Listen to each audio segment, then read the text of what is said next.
তো সেদিন আমরা চলে গিয়েছিলাম রাজশাহীর সাফিনা পার্কে।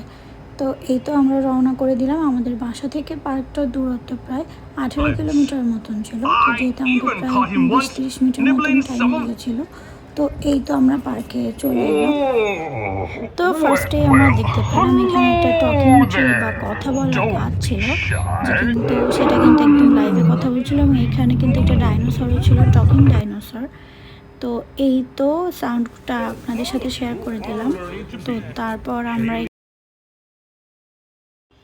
ভেতরে কিন্তু অনেকগুলো বেশ আমের গাছও ছিল এবং তাতে কিন্তু বেশ কিছু আমও হয়েছিল।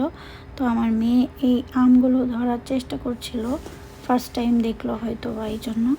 তো তারপর এই যে পার্কের ভিউটা কিন্তু অনেকটাই সুন্দর এবং ভিতরে কিন্তু অনেকই জায়গা ছিল।